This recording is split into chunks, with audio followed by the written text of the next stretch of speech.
cuando Jesús vino, proporcionó evidencia abrumadora de que Él era el Mesías. Curó a los enfermos, hizo que los sordos oyeran, hizo caminar a los cojos, curó a los leprosos de sus enfermedades e incluso resucitó a personas muertas de sus tumbas. Todo esto lo hizo frente a los líderes judíos. Ellos también tenían acceso a todas las profecías del Antiguo Testamento sobre el Mesías prometido, y aún así rechazaron a Jesús como el Mesías. La pregunta permanece: ¿por qué, a pesar de todas las evidencias, el pueblo judío rechazó a Jesús? Es sobre esto que hablaremos hoy en este video. Hay muchas razones por las cuales el pueblo judío, en su mayoría, rechazó a Jesús como el Mesías, pero en este video daré 4 de ellas. La primera es que confundieron las profecías del Antiguo Testamento que hablaban sobre la primera venida de Jesús con la segunda venida de Él. Había muchas profecías sobre el Mesías que Jesús cumplió en su primera venida, como el carácter del Mesías en Isaías capítulo 11. Profecías sobre dónde nacería el Mesías en Miqueas 5:2. Exactamente como el Mesías sufriría y moriría en Isaías 53. Y también sobre el tiempo exacto de la venida del Mesías en Daniel capítulo 9, versículos 24 al 27. Sabemos todo sobre estas. Pero el problema es que, además de estas, había muchas otras profecías en el Antiguo Testamento que Jesús no cumplió en su primera venida. Estas eran las que los líderes judíos estaban observando y en las que se enfocaban. Cuando vieron que Jesús no estaba cumpliendo estas, dijeron que no podía ser el Mesías y que necesitaban rechazarlo, porque el Mesías haría las siguientes cosas. La clave para entender esto es saber que los profetas del Antiguo Testamento no entendieron que habría un intervalo de tiempo entre la primera y la segunda venida del Mesías. Este fue un concepto que les fue oculto. Entonces, cuando Jesús vino y no cumplió todas las profecías del Antiguo Testamento sobre el Mesías en su primera venida, dijeron que este hombre no podía ser el Mesías. De hecho, este intervalo entre la primera y segunda venida de Jesús fue algo a lo que Pablo se refirió como un misterio que se mantuvo oculto de las generaciones anteriores y solo fue revelado a él. Pablo dice que, al leer esto, puedes percibir su comprensión del misterio de Cristo, que no fue revelado a los hijos de los hombres en otras generaciones, como ahora ha sido revelado a sus santos apóstoles y profetas por el Espíritu. ¿Y cuál es el misterio? Este misterio es que los gentiles son coherederos, miembros del mismo cuerpo y partícipes de la promesa en Cristo Jesús por medio del Evangelio. Entonces, en la mente judía del primer siglo, y también en siglos anteriores, se esperaba que el Mesías hiciera todas las cosas que el Antiguo Testamento profetizó, no que se dividieran en 2 venidas. Ahora, déjame dar algunos ejemplos de algunas de las cosas que esperaban que Jesús hiciera y que Él no cumplió en su primera venida. Pero antes, el contexto es muy importante para esta discusión. En la época en que Jesús inició su ministerio terrenal, cuando nació, el pueblo judío estaba bajo severa opresión romana. No eran libres para gobernar sus tierras como querían. Entonces, había esta expectativa mesiánica de que, cuando el Mesías viniera, liberaría a Israel de toda la opresión romana, establecería un reino terrenal donde el pueblo judío sería el principal grupo que reinaría y gobernaría con el Mesías en su propia tierra. Obviamente sabemos que Jesús no hizo esto durante su primera venida, pero lo hará en su segunda venida. Con este contexto, hablemos sobre algunas cosas que esperaban que Jesús hiciera. La primera cosa que esperaban era que restaurara el reino a Israel.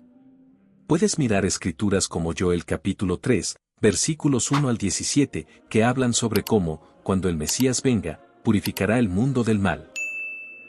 También puedes mirar otras profecías, como el Salmo capítulo 2, versículo 6, que hablan sobre el Mesías que reinará y gobernará con vara de hierro.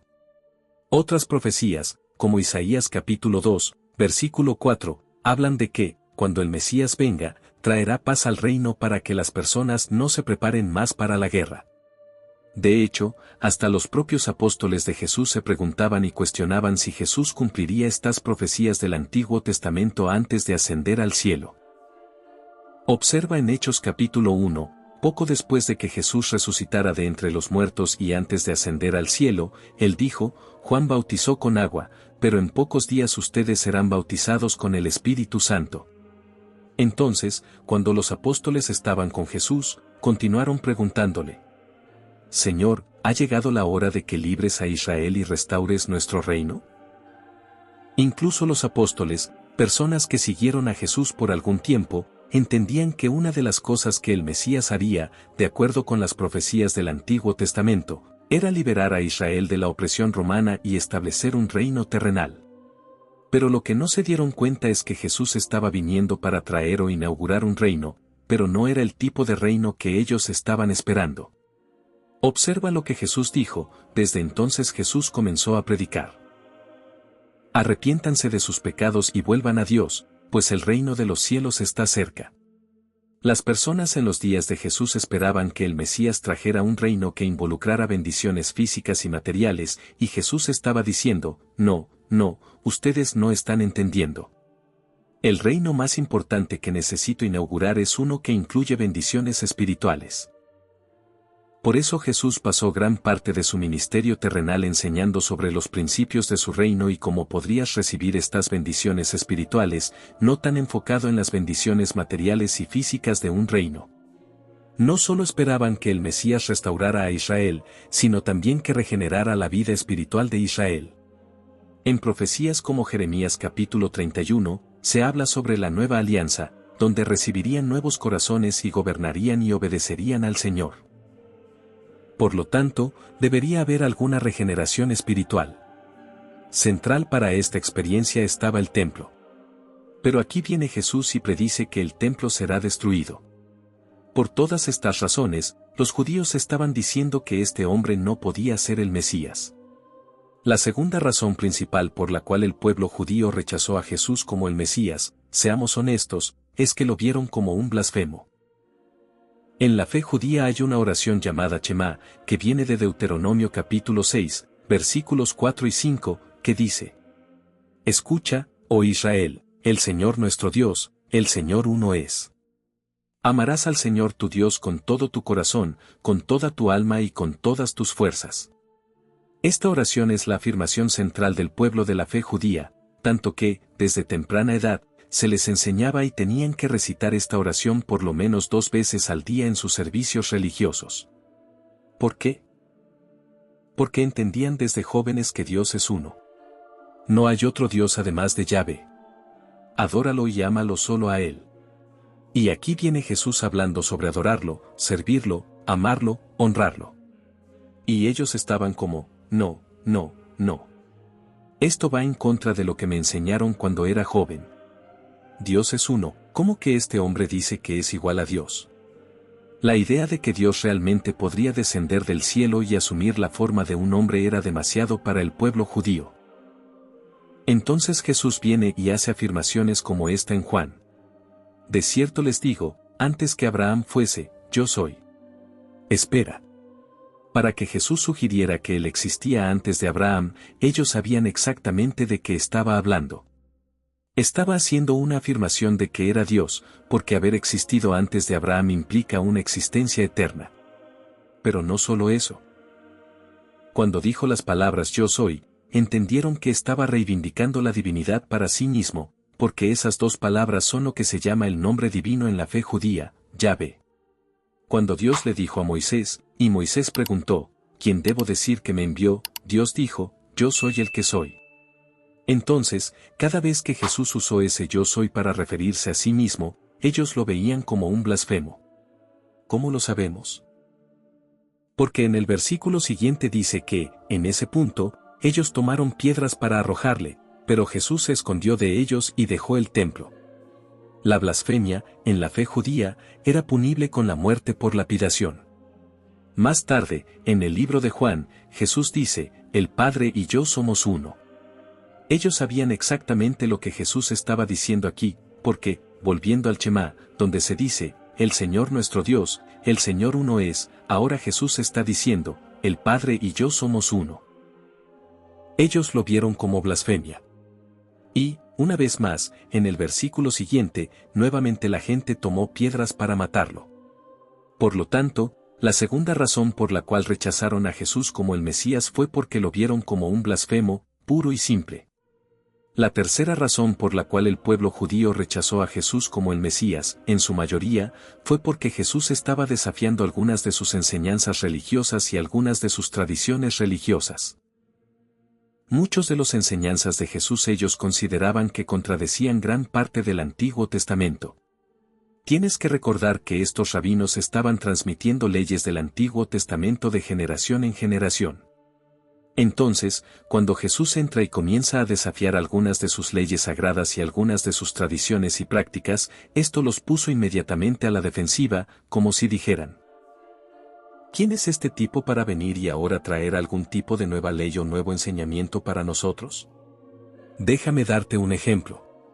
En Mateo capítulo 15 dice que algunos fariseos y maestros de la ley religiosa llegaron de Jerusalén para ver a Jesús. Ellos le preguntaron: tus discípulos desobedecen nuestra tradición secular de lavado ceremonial de las manos antes de comer. Y aquí está Jesús, una vez más, trayendo la idea de que no es tanto sobre la suciedad del exterior de las manos. Sí, eso es importante, pero lo más importante es asegurarse de que sus corazones estén limpios. Por lo tanto, Jesús ahora los desafía y dice: ok, miren, no voy a responder a su pregunta, pero déjenme hacerles una pregunta. ¿Por qué piensan que está bien hacer un voto y prometer dar una cierta cantidad de dinero, pero cuando sus padres necesitan ese dinero desobedecen el mandamiento más básico de ayudar y honrar a sus padres, porque dicen: ya me comprometí ese dinero para dar al sistema religioso local de ese día? Entonces Jesús está desafiando algunas de sus prácticas y tradiciones. Jesús también está tratando de redefinir lo que significa trabajar en el día de sábado. También está diciendo que deben amar a sus enemigos y orar por ellos, lo cual era totalmente contrario a la idea del Antiguo Testamento de purgar el mal, especialmente en el contexto en el que estaban bajo opresión romana. Estas enseñanzas simplemente iban en contra de la corriente para ellos. Ahora, aquí está otra manera por la cual Jesús estaba trayendo un nuevo enseñamiento para ellos, y ellos estaban como: no, este tipo no puede ser el Mesías. En Marcos capítulo 2, Jesús cura a un hombre paralítico, y se observa aquí en el versículo 5, viendo la fe de ellos, Jesús dijo al paralítico: hijo, tus pecados están perdonados. Inmediatamente esto puso a los líderes religiosos a la defensiva, porque estaban pensando: espera un segundo, ¿cómo puede él perdonar pecados? De hecho, el texto dice: pero algunos de los maestros de la ley religiosa que estaban sentados allí pensaron en sus corazones: ¿qué está diciendo este hombre? Eso es blasfemia. Solo Dios puede perdonar pecados. Tienes que entender que en su sistema la forma de expiación por los pecados era a través del sacrificio, pasando por un sacerdote, trayendo el animal adecuado al sacerdote para expiar sus pecados, y también el día de la expiación, Yom Kippur, en Levítico 16. Todo esto era lo que estaba prescrito en el Antiguo Testamento como la única manera de ser perdonado por los pecados. Y ahora este hombre aparece en la escena y dice: sí, puedes ser perdonado por tus pecados. ¿Por qué? Porque lo dije, porque salió de mi boca. Ellos estaban como: ¿qué en el mundo? ¿Quién piensa que es? Entonces, cuanto más Jesús comenzó a enseñar estas cosas que eran contrarias a lo que sus líderes religiosos estaban enseñando, los líderes comenzaron a sentirse amenazados y sintieron la necesidad de controlar, porque no querían que los miembros de la fe judía comenzaran a seguir a Jesús. Ahora, como dije, hay muchas otras razones por las cuales Jesús fue rechazado como el Mesías, pero déjame darte la cuarta y última de las que vamos a hablar en este video. Y es simplemente que sus corazones estaban endurecidos en relación a la verdad. Una de las maneras de ver esto es en Juan capítulo 11, donde Jesús resucita a un hombre muerto del túmulo, que había estado muerto durante 4 días. Su nombre era Lázaro. Observa la respuesta del pueblo judío después de que Jesús resucita a un hombre de entre los muertos, algo que pensarías que solo Dios podría hacer. Pero observa cómo respondieron. Muchas de las personas que estaban con María creyeron en Jesús cuando vieron esto suceder. Pero algunos fueron a los fariseos y les contaron lo que Jesús había hecho. En lugar de decir: ¿sabes una cosa? Acabo de ver algo que nunca había visto antes, algo que solo Dios puede hacer. Entonces, ¿sabes una cosa? Independientemente de lo que pensaba antes, este hombre acaba de probar que es Dios encarnado, Él es el Mesías, entonces voy a poner mi fe en Él. No. En lugar de eso, tuvieron esta larga conversación sobre cómo podrían detener a Jesús, cómo podrían controlarlo y, finalmente, cómo podrían matarlo. Se observa aquí que, a partir de ese momento, los líderes judíos comenzaron a tramar la muerte de Jesús. La realidad de por qué el pueblo judío rechazó a Jesús como el Mesías fue porque no querían creer. Sus corazones estaban endurecidos en relación a la verdad. Incluso llegaron a afirmar que Jesús estaba haciendo todas estas cosas milagrosas por el poder de Satanás. Por lo tanto, por todas estas razones, Jesús se convierte en lo que Pablo dice, una piedra de tropiezo, una piedra sobre la cual los judíos continuaron tropezando. Pero en otro lugar la Biblia dice que esta piedra que los constructores rechazaron, que es Jesús, y los constructores eran el pueblo judío, la rechazaron, y ahora se ha convertido en la piedra angular de la fe cristiana. Porque Pablo dice en Romanos capítulos 9 al 11 que, debido a la caída del pueblo judío, ahora eso abre la puerta para personas como tú, personas como yo, gentiles, que ahora pudieron ser incluidos o injertados en la familia de Dios. ¿Por qué todo esto sucedió? En gran parte, porque el pueblo judío rechazó a Jesucristo como el Mesías, y ahora Dios está levantando una generación de gentiles que ahora llevarán la antorcha y cumplirán su plan divino de ser una luz para el mundo. Entonces, ¿qué debemos hacer como gentiles en relación a esto? ¿Cómo podemos orar por nuestros amigos judíos? Bueno, te dejaré con esto. En Romanos capítulo 10, versículos 1 al 4, Pablo lo puso de esta manera. Queridos hermanos y hermanas, el anhelo de mi corazón y mi oración a Dios es por el pueblo de Israel, para que sean salvos. Sé que tienen entusiasmo por Dios, pero es un celo mal dirigido. Siempre que fui a Israel, en noviembre del año pasado, vi un pueblo allí que tenía celo, que tenía hambre, que tenía sed. Estaban orando día y noche en el muro de las lamentaciones. Estaban leyendo sus Biblias judías del Antiguo Testamento. Estaban orando, estaban adorando. Pero, como dijo Pablo, tienen un celo por Dios, pero les falta el verdadero conocimiento. ¿Por qué? No entienden el modo de Dios de hacer justas a las personas delante de Él. Rechazando aceptar el modo de Dios, se aferran a su propio modo de hacerse justos delante de Dios, intentando guardar la ley. Pues Cristo ya cumplió el propósito para el cual la ley fue dada. Como resultado, todos los que creen en Él son hechos justos delante de Dios. Entonces, ¿cuál debe ser nuestra postura de corazón en relación con nuestros amigos judíos? Debemos unirnos a Pablo en el anhelo de su corazón, que todo Israel sea salvado. Ahora, dije anteriormente que hubo dos venidas de Jesucristo, y que muchas de las profecías sobre el Mesías fueron cumplidas en la primera venida. Pero todas las profecías del Antiguo Testamento sobre el Mesías que no fueron cumplidas en la primera venida de Jesús serán finalmente cumplidas en la segunda venida de Jesucristo, específicamente durante el reinado milenario de 1000 años de Jesús, donde establecerá un reino terrenal y reunirá a todos los judíos y colocará un corazón en su propio pueblo para querer adorarlo y seguirlo. Pero esa no es la realidad en la primera venida. Estas cosas verán su cumplimiento en la segunda venida de Cristo, que aún no ha ocurrido. Me gustaría mucho oír de ti, ¿cuáles son tus pensamientos? ¿Cuáles crees que son otras razones por las cuales el pueblo judío rechazó a Jesús como el Mesías? Déjame saber en la sección de comentarios abajo y no olvides suscribirte. Te veo en el próximo video. Dios te bendiga.